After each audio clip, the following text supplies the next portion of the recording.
Go. Okay. Well, it's been going for a while, actually. The whole time we've been talking for the last hour, it's been on record. It hasn't really.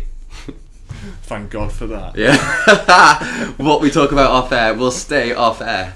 I knew I could trust you. Yeah, of course, man. Okay. So what did you ask me just then? If we were going to be talking about Avatar, the movie. And you asked me if I watched it. And if you'd watched it, because I only watched it on the weekend. No. On your good recommendation. Yeah, that was the first time you've ever watched it, which is quite surprising because I had seen it, but I wasn't paying attention. It was on at somebody's house, and I was thinking about other stuff, so I couldn't really focus on it. But I did watch it because I remembered bits of it. So yeah, I watched it again last night for a refresher. Yeah, and it's a good film, man. I thought it was a good film. You enjoyed it? Yeah. Somewhat predictable, like I knew what was going to happen, but it was quite powerful. It's James Cameron, isn't it? The director. So usually anything that he directs, from my experience, is my sort of film. You know, like Terminator 1, 2, The Titanic. So you're a fan of Titanic as well? Yeah, I liked it. It moved me when I first went to see it. It is a good film. It's one of those classic films where you know what you're getting. I remember I went to see it in it was at the cinema, 97. It was probably the only time I'd been to the cinema with my grandma, and I dreamt about it that night. That's how much of an effect it had on me. Yeah, and I was thinking about Jack and Rose for days after that. I was going, no, that was so tragic. It really played on my mind. That's great, isn't it? That means it's a good film. Yeah, absolutely. Yeah. Well, did you dream about Avatar? Did it have an effect? I didn't dream about it, but it did have an effect because it did bring some other things to mind. Just situations and people and values. I think that's what he aims for, Cameron. Yeah, yes. Especially in Avatar, he aimed for that. Maybe he does in his other movies as well, but there's like some deeper, profound meaning. Definitely. And in the Terminator films, I would say, especially Terminator 2, that human element to it all. Really? I mean, I've only watched that maybe for like an action standpoint. I've never watched that movie like on my own and tried to dissect it from that profound, like meaningful kind of way. So I don't know what you mean there. I think you should. It's if you watch it, you'll see what I mean. But there's just a lot of glimpses into human nature and the human spirit and good overcoming evil and stuff like that. If you watch it, you'll see what I mean. It's more than just action, you know. Yeah, it's a very humanistic film. I don't think of the Terminator like that at all. I see it as just some sort of badass robot, you know, from the future coming back and just shooting and indestructible, like kind of like RoboCop or just some sort of cool. Because he's there to protect the boy, so he's kind of learning what it is to be human in the best way that a machine can. So I won't say any more than that, but there's lots of little glimpses into what that involves, and you think, oh, that was interesting that he would say something like that, you know. Cool. Yeah, I've never. So you watch this machine grow feelings maybe as it goes along. So I've never watched Terminator from that point of view, and it must be like 15 years ago since I last saw it. So I've never watched it on my own. But so Avatar, anyway. There's definitely its underlying moralistic, ethical concerns, you know, that he's addressing. Yeah, that beautiful place where they live. And so it's basically kind of like about imperialism, I suppose, isn't it? And what do you mean? Well, the first thing that came to mind was like America when I watched it, and the sort of things that they've done throughout time, you know, just going to different lands. And this is a generalization because they've done a lot of good things too, but that view that people have of America, which is like spread, command and conquer, our values are going to become your values, we're going to come in here and set up a puppet government and take your resources and your minerals. That's what I mean by imperialism. Well, I suppose what we did as the British people as well, you know. Yeah, with the British Empire when it kind of took over. But say America, especially in the most recent sort of Iraq War, when they went in and people saw, you know, like citizens just you're kind of unhappy with them around, and like maybe some bullying techniques we saw going on. But again, it's media, and you don't really know what it's like going on there. Anyway, I see. I mean, I was two minds about it, because sometimes there's some things America have done, and I thought, well, that's good, you know, and sometimes they do the right thing. But there's this general conception that they're basically just about spreading their empire, so to speak. Yeah, we have all the right answers. Yes. join in. You need democracy. You need to join in. You in. need Christianity. You need all these things we have because you're savage tribal people, and we'll set you straight. And while we're at it, we'll get that gold as well. That's kind of what I got from Avatar. But it was more focused on unobtainium. Yeah, it was that rock, wasn't it? Yeah. So whether or not they were going to go in there and set up a puppet government, I don't know. But it was. They probably would have done. I mean, that was definitely I think that would have been the intention eventually, wouldn't it? It would just be like these savages. That's a perfect example, actually. Makes sense. But really, it was you got things that we want, and no consideration whatsoever for their way of life, for their spirituality, and for what they had and how connected they were to that place. Because I remember the lady was saying that she was saying, hang on, that they're somehow connected to the forest in the same way that it was like a brain or something. She was saying, the same sort of neurons or connections in the brain. And what she was trying to do, I think, was bring a scientific element into it so as to justify some sort of a halting of the operation. Because if it was merely just, they're spiritual people, they probably would have said, oh, shut up. But I think she was trying to make a scientific case for it. Yeah. I think Cameron was doing that on purpose. Because I think it's reflecting real life. This world, and how we are all connected, right? I think there's an underlying viewpoint there, which is awesome. That's why I loved the film originally. I was like, this is amazing, right? But he's got to use this. He's got to actually physically use this tree and how they use their hair and everything to connect to each other. It's because we've got to physically see it for it to make sense. It's Disneyfying. That makes sense. That makes sense. Rather than it being some, just some sort of secret thing that we all sort of know. Yeah.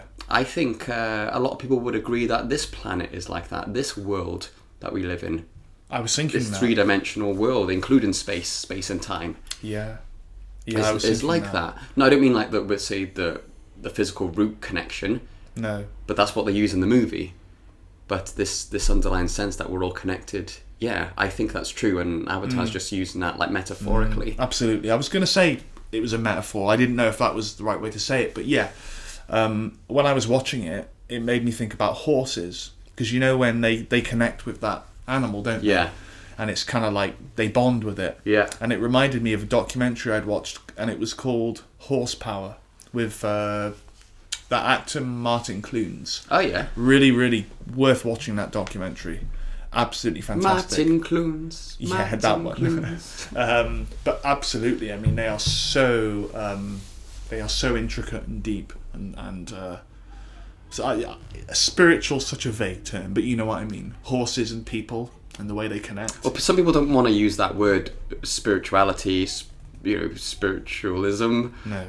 Because it's just got that wishy-washy of viewpoint to it. And it's oh no, they don't really know what they're talking about. You just throw it into spirituality. But no, that's definitely growing in the world. We all know what we mean when somebody says that. Something that goes a little bit just beyond sort of biology, certainly in terms of the way you feel. But it's difficult to even get people to define it. Science is excellent, man. Yeah. Because that's the creation of facts. It's we know what we're getting. Let's just get straight to the point. Science can prove it. That's the way it is. Yeah. But a lot of deeper understandings, us as human beings in the world, the greater space and time, beyond space and time. At the moment it's immeasurable. So we can't scientifically have a viewpoint. We can't get these results. No. We can't create scientific results. No. With things like meaning and purpose and value. Yeah. You can so that goes into that grey spirituality area. It does. And some people say, well, maybe one day we will, but you can look at a person and say, yep, I know what he's made of. He eats, he drinks, he goes to the toilet, he has babies, and then he dies. And it's doesn't tell you anything about his real purpose, though, does it? As an individual, but you can explain all the biology away. Mm-hmm. So these animals that they had in Avatar, amazing. Yeah, how they created that bonds. Yeah. That's something that happens in real life. I was thinking a relationship between a man and his dog. Yeah. It's that same bond, that trust where remember when he in Avatar, the Jake Sully, the main actor. Yeah. When he was as part of the Na'vi, and he took down that beast the flying one just before they jumped off the cliff and everything. Yes. And he goes, "You're mine now. You're mine now." Yeah. And not in like a bullying sense, but it was like, you know, that animal knew as well. Yeah. It's like, oh, this is my owner now. You know, Yeah. everyone knows its thing, its place in the world. Yes. That dog / you know, monster, bird, flying thing, dinosaur. Yeah. It knew that Jake was its owner. Yes. Because he managed to tackle it. It's almost implying that sort of biblical principle of dominion over the animal kingdom, that we respect them and they have the right to life, but we can basically, you know, own a horse or, you know, eat one, so to speak. So it wasn't like pure equality in that sense. But what you said about the respect, though, I mean, say in this modern world where we're just killing for profit, you know, where we're farming, like, you know, chickens, you know, animals, just for meat, and we're feeding them, pumping them with chemicals, you know, overfeeding them, pumping them with water just to get the size up. And again, just for profit, just for business, so a lot of it will go to waste, and there's just not that appreciation, that respect for life in that sense when it comes to business and profit. But say in Avatar, when the princess, the Na'vi princess, first bumped into Jake, and she was calling him a baby, you know, you're stupid, and he was going, oh, thank you for saving me. She was like, no, this isn't a place where you thank me. This is because death happened because of you. It's not thank you. No. It's not like your life is more valuable than that thing that was trying to kill you. No. You're like a baby. You don't know what you're doing. And like that's very like again. That was great, wasn't this it? word metaphor is going to happen a lot because I think that Avatar was a very metaphorical movie. Yeah. But yeah, that's a great metaphor to us in real life. Yeah. Where we're like idiots walking around the planet and we don't even understand our real connection. We're completely out of balance, human beings now on this planet Earth. We don't really understand our purpose. That's why everyone wants to win the lottery. Yeah. You know, you don't know what you're doing. You're already rich. That I really enjoyed that scene because he'd said thank you for saving me, and she was like saying this is a tragedy basically because things have died because of what you did, and then she said like a little ritual or a prayer over the animal or something. Like there was a little ceremony going on to give it absolute respect and passing, where it was like, you know, it would be like, you know, please, you know, take this animal's body and let its spirit go away and peacefully, you know, and which is why they had to when they killed an animal, you know, the Jews, they'd have to sort of drain its blood because that was respect. The life was in the blood of the animal. It was showing respect to the animal that you were going to eat, which I thought kind of makes sense. And so you saw that in Avatar. She didn't just leave it there, did she? They see it as more people in this modern world right now would see that as like savages, wouldn't they? They would see it as more, you know, they don't really know what they're doing. As they sit down with a knife and fork and eat the steak. Which is how they saw it in the film, in that big spaceship. He said, they're just savages, you know, they won't know. But that connection to nature, that's something real. Yeah. And we've completely lost that as human beings, and we think what was smarter and better than other, maybe, tribes thousands of years ago. I was thinking about what you'd said, because I was thinking, are they supposed to be, like, tribal or way more advanced than we are? Because both would apply. There was something tribal about them, but it's like they'd taken that to its fullness. And look at what it actually become in time without interfering with it. And I remember you saying about, you know, like the pinnacle of evolution would just be harmony, not in war mode anymore, connection to the earth and the planet. So they were in that sort of tribal state, but that beautiful part had been allowed to flourish freely. They didn't have technology, did they? But they did have that really enriching connection to the planet. And to all of nature and to the forest. I was just so devastated when all that forest got cut down. Yeah, it was horrible. It was really sad. It was supposed to be like, you know, one of the saddest parts of the movie. And even though they made it, that was all gone, wasn't it? I mean, the Tree of Souls was still there, but all that stuff was gone. I thought it was awful. I'll never forget that. It was quite devastating. And there's little things that fly around and they look like dandelion seeds, you know? Fairies. And they landed on him and it's like they were sort of sussing him out, like trying to work him out, you know? That was again metaphorical, Jim. It's endless metaphors of like the universe, the world, the living, the Gaia, you know, the earth, pulsating. It knew that this creature that has come now, this first avatar, you know, Jake Sully, it knew it was going to be beneficial to the race, to the survival, to life of the planet and its inhabitants, the Na'vis. Yeah. So it wanted to protect him, and it wanted to show this princess again when she first met him that he was special. So that's why he asked her, he goes, why didn't you let your monster friends kill me? You know, those beasts. Why didn't you let them kill me? Why'd you save me? Yeah. And she goes, she didn't know, but just because she'd seen, you know, she was going to shoot him. And one of those fairies, like, it just like, you know, went, like, touched her arrow and stopped her. And she was like, oh, God, you know? Yeah. And, like, maybe metaphorically, that's the feeling. That's our intuition. Yeah. Because in real life, we can, like, look at something and be like, no, there's something about that. Don't know what it is. Or a robin appears, like people say, or something like that. I saw a robin and I knew. Or as long as you notice it. Yeah. Like, something will... It's meaningful to you. Take your attention. Yeah. Yeah. And you might be like, okay, so I'm going to go that way. Or I'm going to think about or feel about that in that certain way. Yeah. And not try and erase it or kill it. And that means that you really have to listen, because you could miss that very easily. It's listening to the universe, it's listening to life, man. She could have just said, get off me, but she didn't. Like, say an imbalanced human, like majority of maybe people in the West, and like, sorry if I start to sound preachy or negative or anything like that, but it's something that I'm wildly passionate about, so it's going to come through, right? Yeah. So a lot of people, if say they were that Princess Navi and that thing landed on the arrow, they'd be like, get off! And they would shoot it anyway. They would. So you're not listening to the universe, you're not listening to yourself, you're not flowing naturally with your being. Yeah. You're out of whack. That's so true. So true. Yes! Yeah, I agree with you. And once you start to pay attention, it kind of just flows, doesn't it? Yeah, I think it's quite hard to get into that state. It can be quite difficult. But ironically, it's the easiest thing in the world because it's the most natural thing. It's just sort of unwinding everything that everything that's got in the way so far. It's unwinding that again. I mean, I kind of see it as like so many like strands of hairs, say, and once they get all tangled together and when they get pulled in different directions of life, it gets so knotted. And there's so many different paths. You know, every hair's like a path or something, you know? Yeah. Everything overlaps. But, you know, it's tightened it, and as stress goes on, as life goes on, as time goes on, it just gets knotted. And people people are so confused. And I think, like, getting onto that flowing of life, it's just, calmly, like, unraveling, unwinding, you know, this hairball until it's just like, you know, everything's flowing and natural and everything's, like, straight and easy. It's easy to see it then. Just one thing I wondered about the film, because I'm still not sure. Obviously, in the beginning, they didn't know Jake was an avatar, did they? They thought he was like really one of them. They didn't know he was actually sleeping in that tank. And he did they not know? I thought they did. Well, they seemed to acknowledge it at the end, because she went over there, didn't she? And she was looking at him, and I was thinking...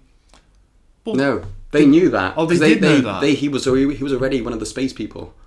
So they knew that from the beginning? They knew he was a space person. I thought they just assumed maybe he'd come from another part of the planet. No. Because I thought they would have killed him. No, because he was a representation from the space people. That's why they didn't want to listen to him at the beginning. Because it was like, you know, you're one of the space people. You've come in and you're trying to learn about us. So they did know straight away. They knew, yeah. I thought they didn't, and then at the end they did, and I thought, well, at what point did they figure it out? But that explains it. I was going to ask you, are there any queries? That was one. Yeah. I was like, do they really think he's like one of them? Because she was saying, when she was doing all that stuff, oh, you've got a pure spirit, and she was feeling him and all that. I'm thinking, hang on, if they're deeply connected to the planet, surely it's going to tell them. Yeah. He's an imposter. This guy's not even connected. But he seems to have been able to bypass that. But they knew anyway. They knew he was one of the space people. Ah, okay. Because they brought in all those teachers and everything, didn't they? And they taught him English. So I think they can tell. Right. So near the end of the film, obviously spoilers, but most people have seen it.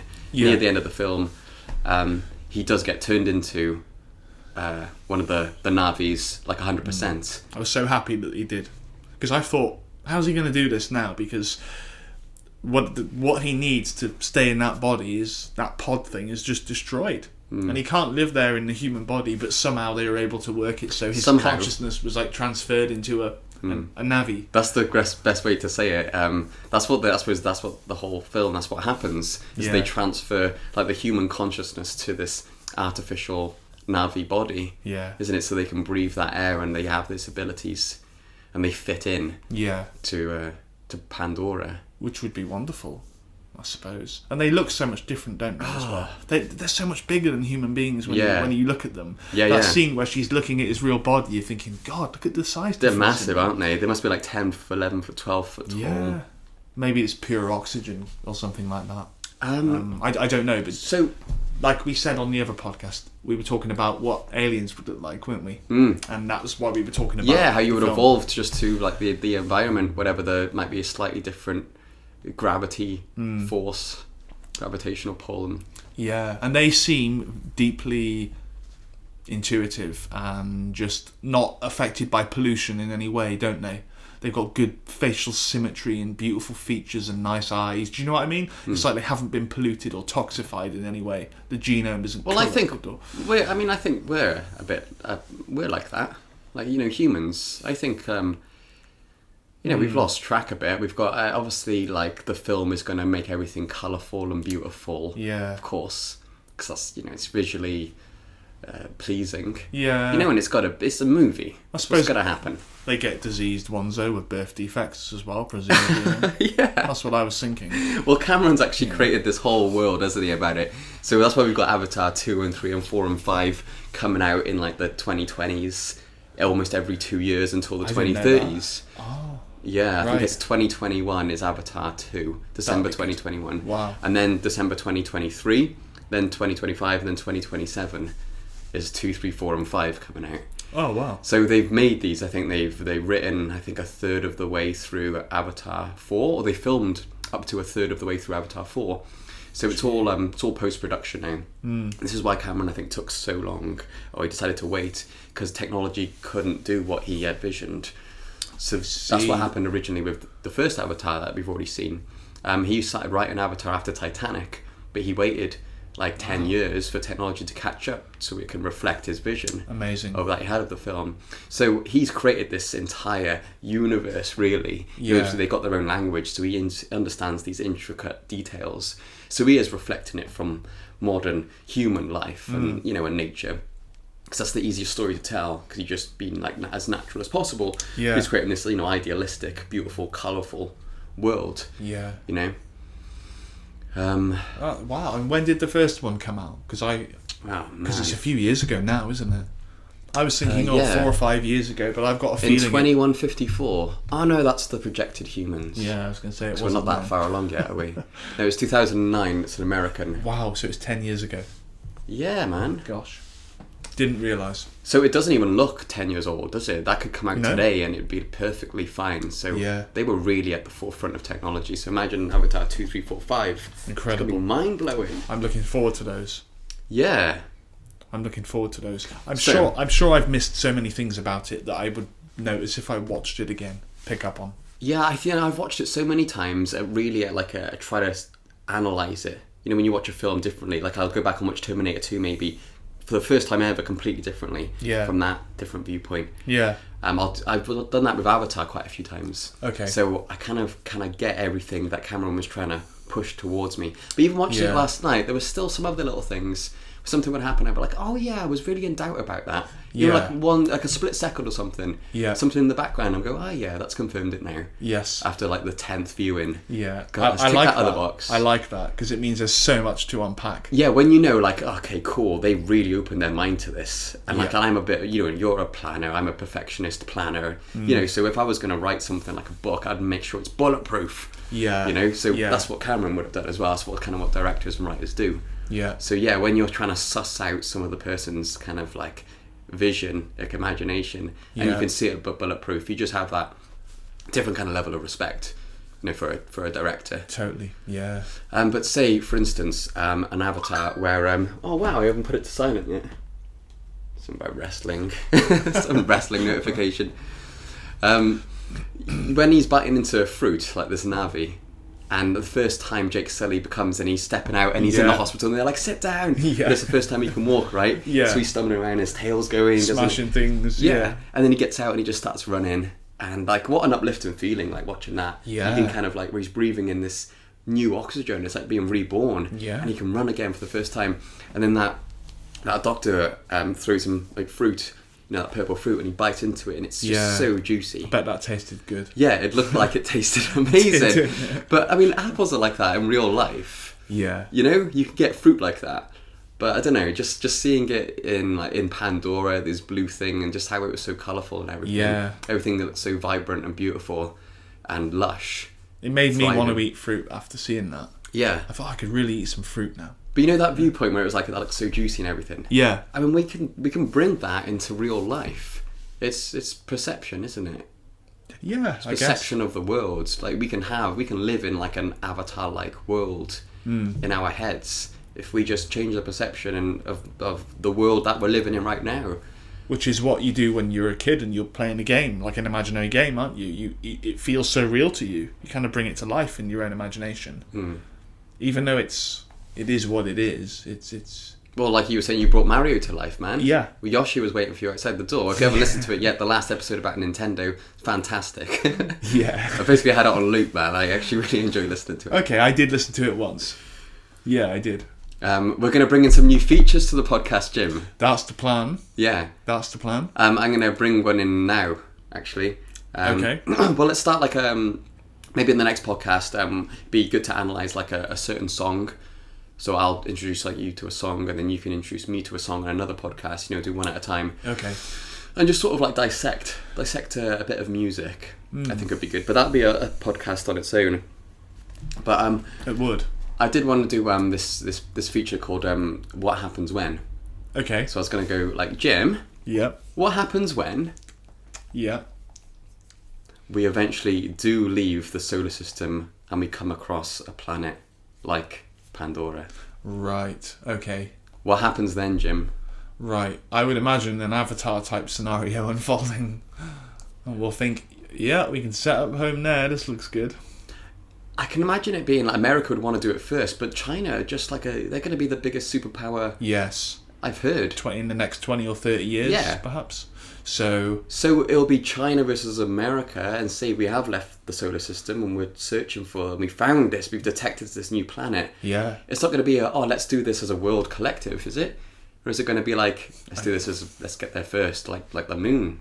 You would think that collective, like an Avatar, in the end they joined forces collectively, don't they? Everybody on the planet. Amazing, yeah. Presumably, an operation of that scale, we would need to be just as humans. Yes. Never mind China and flipping America. It's like we're all just one now at this point. But it would be a business move, wouldn't it? Because it would be like, who gets the funding to do it? Do you mean that's the way we work? I think like when it comes to something I only realised like a few years ago. When it comes to like space missions, it's not like let's go there to kind of forward humanity's adventure, and like thirst for just knowledge, and travelling. It's more about, have we got enough money to do it? How are we going to raise the funds to do it? Yeah. It's like, damn, I didn't realise even like the most important things are down to. I mean, I guess it would depend on why we were doing it. I was thinking, well, because we have to or something. Maybe our planet's just no longer inhabitable or something, and then we'd have to do it collectively. But if it's like, Earth's still there and we're just venturing out, it probably would become like a corporate thing, I suppose. Because it's not purely for our survival, just for a bit of exploitation, maybe an adventure. Yeah. I suppose in Avatar, it wasn't they found this element, this mineral, which looked good, unobtainium. Yeah, it looked like fool's gold almost. Yeah, and it was. But they were fighting for their survival. That's why they all banded together, didn't they? So I suppose when your survival's at threat, you're more likely to join forces collectively, work in harmony, rather than just me versus you. When you sort of realise your vulnerability, this could wipe us all out. Well, we've got a common enemy, so we better work together. Let's say like aliens came here, or some sort of artificial entity came to this planet. Yeah. We would collectively work together to destroy it. And then we can go back to fighting with each other. I'd be disappointed if we didn't, Okay, Jim, well that was the very first feature of Jim. What happens when? That was interesting. Okay, that was a taster of what's to come. Okay. That was a good taste. I just want to explore your mind a little bit. I just want to throw a question to you. But that feature's finished now. That was just like a little chunk that happened over the last 8 minutes then. Yeah. That was never 8 minutes long. That went quick. Yeah, maybe 4 or 5. Okay. But you just never know. Yeah, I get the gist of it. Okay, and am I going to have time to prepare, or is it just this week? You'll never know. Spontaneous. Like, it's probably going to be linked to the episode title. Yeah, okay. But that question's endless, and it's always gonna be an open question, isn't it? Yeah. So it's easy to... When? What happens when, Jim? When they run out of oil. Yeah. See, but anyway... Stuff like that. Yeah. Okay. Yeah, you can't make up the questions. You're Jim. I feel like you could be Jim too, I suppose, but... Yeah. Okay. That's true, isn't it? Okay, fair enough. But you don't want to be called... you're Jim. Yeah, that's what people tend to call me. So, some people do call me James. That'd be weird. It is, well... Like, if I got a job somewhere, I would always put James on the application form because that's my name. Oh, would you? Yeah, and then they would call me James at my place of work because that's my name, But people who know me personally tend to call me Jim. But Jim can be someone's Christian name, can't it? Their first name. I guess it could. But normally it's just what you call someone James, isn't it? It's like William and Bill. Why and when did you choose just to use Jim? I mean, I didn't really. My dad has the same name as me, and I'm the 9th now, apparently. So the 9th? Yeah, I'm James the 9th in my family. Wow. Yeah, I know. That's pretty cool. I thought of, if I have children, it would be so cool to start that. James the 3rd. Well, I was always James the 5th, which I really liked. Yeah. My dad was James the 4th, but as he did more family research, he says, it turns out you're now James the 9th. Well, in succession? Yeah. Or have there been gaps? Apparently in succession. Oh my god, that's epic. So I said, James. I really liked being James the 5th. It sounded cool. But James the 9th just doesn't have the ring to it. But James the 8th, that's pretty cool, Dad. That's such an epic name in your... But I got to a certain age, and my dad always called me Jim. When I was a little boy, they used to call me Jimmy. And actually, one of my friends still does, just to humiliate me. Because you don't like Jimmy? I don't. It's what they called me when I was a kid. My dad, they called him Jamie when he was a young boy, but that stopped. So people just started calling me Jim, and I don't know, I didn't choose to. I remember growing up, certain people would say... James, or hey, Jimmy, and then they'd go, oh, sorry, I know you don't like being called that. And I'd say, well, I don't mind, you just, call me whatever, but it tends to be Jim. That's kind of just what stuck. So, but some people do call me James, and it's weird, yeah, it's weird. But I would introduce myself as... I mean, it's really cool that we have, labels for other people, isn't it? Yeah. It's almost like, but even labels, even words are labels. So what I'm saying to you now... So we got our thoughts, but to vocalize our thoughts, we need labels, and that's what language is. I know. That is strange. So that's why it's good not to get carried away, for me personally, it's good not to get carried away with the labels of what people are trying to think, or what people are thinking. Yeah. A lot of time people don't even know what they're thinking. It just comes out.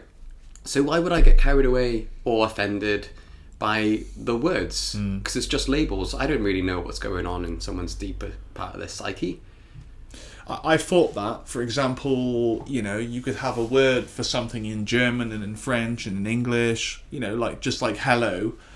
And I think, in French it's, bonjour, or in German it's whatever it is, But then I was thinking, well, that doesn't just mean hello. Guten Tag. Yeah. Because the hello is relating to something which goes beyond words, isn't it? Now, and I thought, well, what is that? What is it that all those terms are relating to? Greeting noise. It's a noise to greet. It's the pure essence of communication, isn't it? There is such a thing as hello-ness that is not. It goes beyond the word. It's like an abstraction or something. It's immaterial, and all of those languages are conveying that. But what is that? It goes beyond the language, doesn't it? Do you know what I mean? There is a real thing as hello. Like the intention of thought. Yeah. That's what's behind maybe language. Yeah. Yeah, in its pure form. All these words are just describing something that exists in a real form that goes beyond the word, isn't it? Yeah, yeah. And that's really deep when you start to think about that. Because I would always just think, well, everyone's language, it all just means something in English. But no, even the English is trying to describe something. Yeah, I suppose it's say... some people can do it better than others. I think most people can do it better than me. But say I've got a thought, and I'm trying to explain it. I'm limited to the amount of words that I've come across in my life. Yeah. The amount of words that can come to mind straight away. So right now I'm struggling. I'm probably only hitting about 10. You know? Sometimes you get that, don't you? You get some days where you're like, I only use 10 or 20 words per day. The cogs just aren't turning particularly well that day. Yeah. I think I'm having one of those days today. But other times it's really well oiled and it's just going. You know? Yeah. But language is a phenomenal thing. So did they have subtitles when you watched Avatar and the Na'vi talk? Were there subtitles? No, I turned them off. So mine didn't have subtitles either. Okay. So there were some parts where it was more dialogue of the Na'vi language than English. Okay. So are you just trying to assume what they were saying because of the tones and the body language? Well, I did wonder when they were having a discussion in their language, if I'd left the subtitles on, it would be telling me what they were saying. But then Jake went, what are they saying? And I thought, oh, well, presumably it wouldn't be telling you what they were saying, so I don't know. I'm sure I've watched a version of the movie where there were subtitles. Okay. And yesterday there weren't, and I was thinking, there's no subtitles. Cool. I should have left them on. But it was the same with Breaking Bad. When it got to the point where they were in Mexico, I watched them without subtitles, so I couldn't understand any of what they were saying. And that was a 10-minute scene. And I got to the point where I was thinking, I'm sure there's meant to be subtitles here. Yeah. But what's interesting is you can usually get a feel. If you meet somebody that speaks another language and you wanted to say to them, I'm really hungry or thirsty, or you'll find a way to convey it. And you'll know if they like you or they don't like you, even though you don't speak the same language. That's what's beautiful about communication, again, isn't it? Universal If language. we get too carried away with words, then we forget the truer sense, and that's people's body language, isn't it? The tone. Like a smile is warming, isn't it? And showing your teeth or something is angry. It's so sad. I mean, emotionally sad. Yeah. That some people are so concerned about how they look. Yeah. Like being vain. Yeah. And so worried about their smile that's overridden the thought that a smile is warming. Yeah. You know? Yeah. It's people don't want to smile because they're too scared to show their teeth or something. Yeah. Man, the whole point of smiling is it's a lovely thing. Yeah. You know, that's such a shame. Even if you got crooked teeth, you know. Yeah, it doesn't matter. Everyone's worried about their own crap. No one's really judging each other too much. No. That's so true, isn't it? So that is that. It's interesting. It affects proper raw communication, then, doesn't it? Wow. Yeah. Really, which is awful. It's really awful. Yeah, that's why they mean we're out of whack. Yeah. People are so. I mean, the mirror's destroyed communication. I can't help but think that aging and getting old and dying there's a real lesson in that, because it's if you want to hold on to this eternal youth and beauty forever, you just can't. Because when that goes, whoever you are, if there's nothing of any substance, what are you? What's left after that? You know, say you're some stunning 25-year-old woman that's had all these, plastic surgery, and it's one day you're not going to look like that. Men aren't going to be just falling at your feet anymore. So there better be something left inside of you that's developed.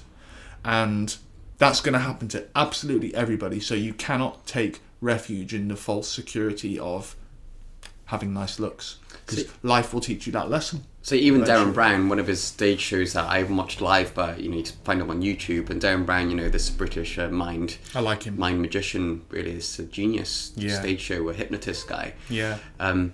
He said in one of his stage shows, because he was bullied, he was called the name Dick Brain. The nickname Dick Brain, he had that. Okay. And you can tell he's still got a chip on his shoulder about it, which is excellent. Yeah. Which just creates a deep scar, a deep wound, mentally. That's what kind of chip on shoulders are, aren't they? And you're going to fight for them. Yes. You're going to stick up for something that's affected you. He said that people that are bullied, that are kind of looked down upon, they're going to build up the strongest characteristics, because you've got to be in your head and you've got to suss out ways to get around this. You're thinking about other people and why they're attacking you, but you've also got to find a way around it, and for you to be happy as well around this, so you end up becoming a really interesting, deep person, rather than the other jocks that are putting down, the bullies that are putting down, that don't have to fight for their survival and build up their own reputation. They've got to look elsewhere people that are being bullied have got to look elsewhere to form their own like unique traits to help them survive in the social world. Yeah. So that makes people much more interesting. So basically he was saying like, fellow dick brains unite. You know, you're doing great.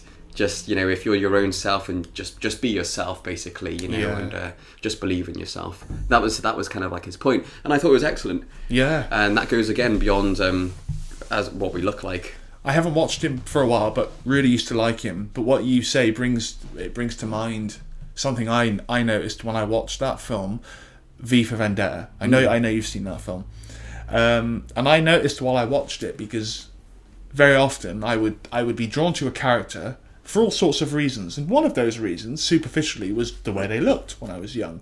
Oh, nice looking, you know, got a good body and everything. That formed part of my overall impression. But what I really liked about V for Vendetta, and what I realised, was the, again, to use that word, the spiritual nature. I really admired the character of that guy with the mask, and what it dawned on me that I'd never even seen his face. And so looks cannot have played any part in that, and I loved his character in that, and I didn't even know what he looked like. That's amazing. And I was like, that's pure spirit right there, whatever you want to call it. That's pure character, because he's got a horrible face. It's all been burnt, but what he was didn't depend in any way on his looks. What he stood for, what he believed in, and his actions. It was purely him. You know what I mean? And I remember thinking that when I watched that film, and I was like, that's true. That's what you should be. You know. That's what you should be. If your face melted away, wouldn't matter. So if we are going to judge people, it's worth judging people on their actions, on their behaviours, rather than what they say. Because anyone can say anything. Anyone could be like a lazy person. Oh, yeah. But go, oh, yeah, I'm doing this, I'm doing that. I've got this, you know, I've got this planned. Unless you actually do stuff. Yeah. That's true. And again, how you look as well. Yeah. So if if people are going to judge, it's worthwhile just judging on people's actions, and their behaviours and their intentions. What's that saying? Actions speak louder than words. Yeah, it's true, isn't it? Yeah. And I can't remember the saying either, but it struck me when I watched it by Martin Luther King Jr. when he was just talking about. It was something like the essence of a man is his mind and not his physical appearance or something like that. We judge a man based on his mind, you know.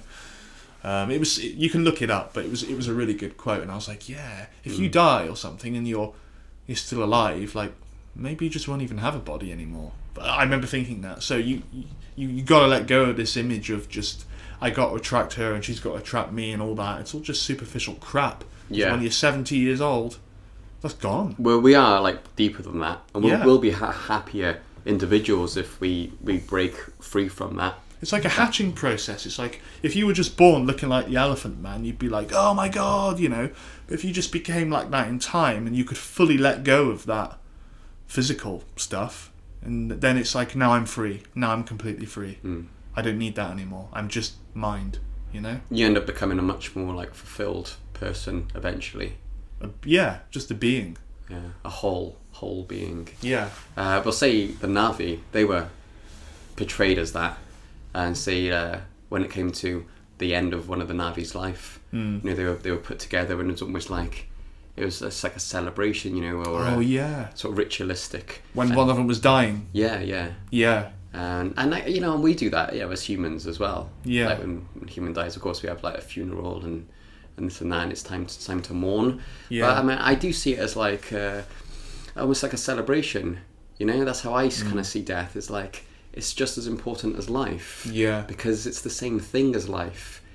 You know? It's like you're celebrating someone's life when they're when they die. And you know, I don't mean like, let's party. Celebration like cards and stuff. No, but it's something you can do. Isn't it great they exist? In your own mind. Yeah, you can like you think about them, and it's not just like you know, the future's going to be worse off because they're not around anymore. That's kind of selfish. Yeah. It's just, I think it's, I don't know, man. I mean, because I've had to deal with that stuff in life, so that's how it got me through it. Yes. Just like looking at their life and being like, wow. Yeah. And that goes on forever. Because then as my life is passing, I can still think, oh, this is what they were thinking when they were 30. Yeah. You know? And it's keeping them alive in your mind, and that's when someone never really dies, as long as you keep the memory alive. I remember I tried to take a similar approach when I was young. I thought, try and think of it as a celebration of their life. you know, think of all the people that didn't know them and I did, and the effect they're going to have and the legacy that they're going to leave. And yeah, I think that's a good way to try and approach that. Obviously it's sad that they're not here anymore, but hey, they may not have been here at all, but they were, so let's celebrate that. And you know, people have different hobbies, you know, the things that they enjoy in life. What about Avatar? Did you enjoy Avatar? That's like the worst link in the world. I did enjoy it. But I tried. I sincerely enjoyed the film, and it was quite emotional in parts, and if a film does that to me, then that's a good film. Yeah, it meant a lot, didn't it, Avatar? Yeah. It wasn't just like a Hollywood blockbuster, cheap piece of crap. Deeply meaningful, yeah. Which I knew it would be because, you know, James Cameron directed it. So I thought there's going to be something to this that I like. There were complaints about, so there had to be a white American, and they had to come in and they had to go show the Navis. They had to show the savages that they were white American. It's like, well, that kind of had to happen. Yeah, it's got to be someone, and I understand some of those concerns, you know, but like, for goodness sake. So yeah, it had to be somebody. It had to be somebody. But then very often, when we try to counter that and say, let's have a bit more integration, it's like, now there's this black guy in Coronation Street, and we all know why he's there. It's like, this is just not real either. We want it to be a natural process where everybody's just here, and, you know? Yeah. It's a bit like that woman in the Labour Party everyone makes fun of. I actually really like her, Diane Abbott, but she's got that reputation for being, you know, well, she's coloured and she comes across as a bit slow, and they just have her to fulfil the equality obligation under the Equality Act. That's the feeling you get from her. But I actually really like her, and I think she's great. But you find that in the workplace as well. I mean, there's certain, I think, it's a shame, certain standards that people have to meet now just to not offend. Yeah, there's a term for it. I can't remember what it is, but But what do you think is going to happen in the next Avatars? I mean, there's blue Navis. Are there going to be different coloured Navis? I heard it's going to be based underwater. Actually, this is why it's taken so long. Avatar 2. It's like code named something like War in the Water, War of the Water. Okay. I don't know, something to do with water anyway. Maybe not the word war. Is it the same place, or is it like different people? I think it's going to be supposed to be on Pandora. So they somehow had like an ecological crisis or something, and now they're underwater. Maybe because of what they did to the trees or something. But okay. Maybe the root was still in the water. Yeah. So they found the new tree in the water. Well, that would suck to go from that to being underwater, but no, I mean, it's going to be a lot more like profound than that. Maybe rubbish I just said. Yeah, I mean, maybe they'll go back and try again, because when I was watching it, I was thinking, well, they got their asses kicked only because of those big rhinoceros things that they couldn't tackle. Yeah, the bow and arrows weren't doing squat, really, were they? But when they were getting their asses kicked, I remember thinking, now they could probably come back and anticipate them and maybe win now. Are they going to come back again and try again? It was probably going to be humans versus Na'vi again. Yeah. I thought. Yeah. Maybe in all the avatars, just slightly. Maybe it's an underwater war. Because I thought, well, they're as good as done. I mean, I thought there's going to have to be some miracle here, because they are as good as done. They cannot fight off that.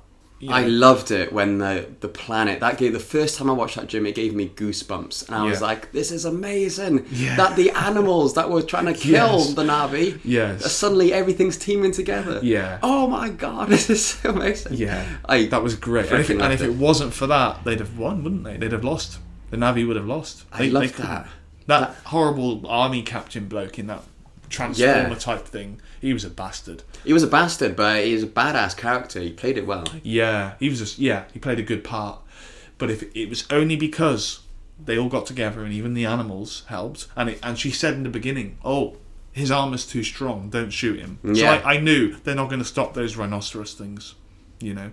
So maybe they'll think, right, we'll go back with some more spaceships or something, or I don't know. But it was horrible when they had that night of passion, and then they wake up in the morning and the bulldozers are coming. Yeah. That was awful, wasn't it? Yeah. And she couldn't wake him up. And when they just drop dead like that, because they've woken up in the pod, I was thinking, oh, they must be interpreting that as he's had a brain tumour or something. Like, what's wrong with him? But they would have understood that. Yeah, they knew it was... he's woken up in his pod. Yeah. Right. They got that. Okay. They just... There's always a few things you're not he's sure collapsed again. It's like Family Guy. Can they hear the baby? Like, no one knows. You know? Yeah. Okay. Yeah, okay. No. One of life's mysteries, Jim. Ask James Cameron. No, I really enjoyed it, and it was a good film suggestion, because I've not watched one for a long time. Yeah, we could do that again, maybe. I mean, you've brought up Terminator 2, and I'm definitely going to have a look at that from a different point of view. I would watch that. That is the film of my childhood. Me and my mum loved that film, and when I lived in Canada, I watched it every day before I went to school. So I can almost recite that film, which is really sad, but word for word in different scenes, and it had a massive effect on me, that film. Really did, growing up. So fantastic film. Very deep. Would you recommend Avatar as well? Oh yeah, I would. Well, I mean, say you had to give it out of 10. Is Avatar. 10 a good enough scale? Do we have to go out of 100? 10, 100, whatever, you know. What would you give it? I never give anything 10, because there's always room for improvement. So I'd probably give it an 8. Oh, really? Which is pretty good for me, because 9 is... Because I don't give anything a 10, 9 is like as perfect as it can get. So 8 is kind of just... is pretty damn good in my book. I think I would give something 10, but because of you saying nothing can have 10, I think maybe I'm giving things too much praise. So I'm going to give it 9.5.